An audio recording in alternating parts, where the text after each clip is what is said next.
அவசர சட்டம் கண்டிப்பா தேவையில்லைங்க. ஜல்லிக்கட்டுக்கு நிரந்தர தீர்வு வேணும். இந்த கேன்சரை உருவாக்குனதே அவங்க தான். அதுக்கு தலைவலி மருந்து கொடுத்தா தீராது. கேன்சருக்கு என்ன மருந்து வேணுமோ அதை தான் அவங்க கொடுக்கணும். அதை தான் கேட்கறதுக்காக தான் இந்த மாணவர்கள் உட்காந்துருக்காங்க. அவங்களுக்கு சப்போர்ட்டாக தான் நாங்கள் இங்கே வந்து உட்காந்துருக்கோம். கண்டிப்பாக இதுக்கு நிரந்தர தீர்வு வேணும். இந்த 6 மாதங்கிறது வேண்டாம். எப்பொழுதும் காலகாலமாக நம்ம தமிழ்நாட்டில் என்ன பண்ணணுமோ அதை வந்து இந்திய அரசு செய்ய வைக்கணுங்க. அதுக்காக தான் இங்கே வந்து ஒவ்வொருத்தரும் உட்காந்துருக்காங்க. நீங்கள் கோவை பகுதியை சேர்ந்திருப்பீங்க.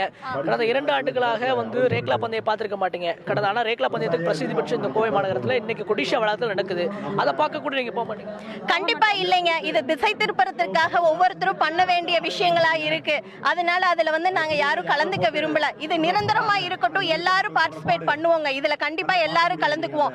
3 வருஷமா வாசல்ல பொங்கலுக்கு ஜல்லிக்கட்டு வேணும்னு சொல்லிதான் ஜல்லிக்கட்டு மாடை வரைஞ்சு அவனோட எதிர்ப்பை தெரிவிச்சுக்கிறான். இது ஒவ்வொருத்தரும் அறப்போர்ல வந்து உட்காந்துருக்கோம். யாரும் அரசியல்வாதிகள் கூட்டி கொண்டாடல, இளைஞர்கள் கூட்டி கொண்டாந்து இங்க எங்களை உட்கார வச்சிருக்காங்க. நாங்க ஒரு ஹவுஸ் ஒய்ஃபுங்க. இங்க வந்து உட்காரணும்னு எங்களுக்கு இது இல்ல.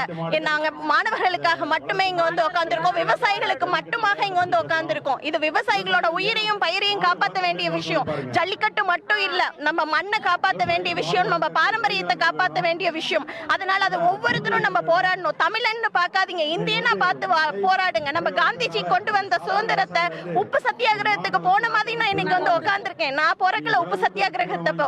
ஆனா இன்னைக்கு இந்த இளைஞர்கள் கூட்டிட்டு வந்த கூட்டத்துல உட்கார்ந்து இந்த ஜல்லிக்கட்டுக்காக போராடணும்னா அது விவசாயிகளுக்காக போராட வந்து உட்கார்ந்துருக்கேன். அது மட்டும் தான் சொல்லிக்க விரும்புறேன். இதை விவசாயிகளுக்கு மட்டுமாகவே அர்ப்பணிக்க விரும்புகிறேன். அது மாதிரி இந்த ஜல்லிக்கட்டு வாசல் திறக்கிறது வந்து இதுக்காக போராடின பெரியவங்களோட சிவசேனாதிபதி ஐயா அவர்களோட போராடினவங்க மட்டுமே திறக்கணும். அதுக்கு மத்தவங்க யாரும் பின்னாடி வந்து பேர் சொல்லி பெருமை சொல்லி தேடிக்க நாங்க யாரும் அனுமதிக்க மாட்டோம்.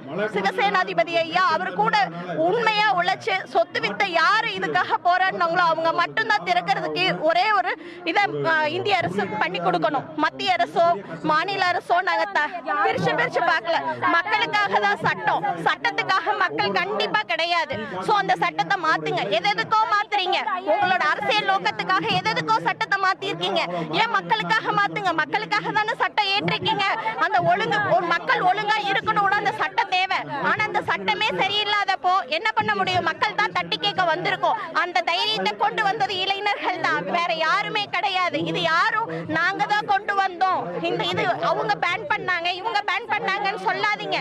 யாரோ ஒருத்தவங்க செயல்படுத்துங்க. இதுல வந்து பேர் சூட்டிங்க விரும்பாதீங்க, பெருமை தேடிக்காதீங்க. இது அத்தனை இளைஞர்களுக்கோட இதுதான் போராட்டம்.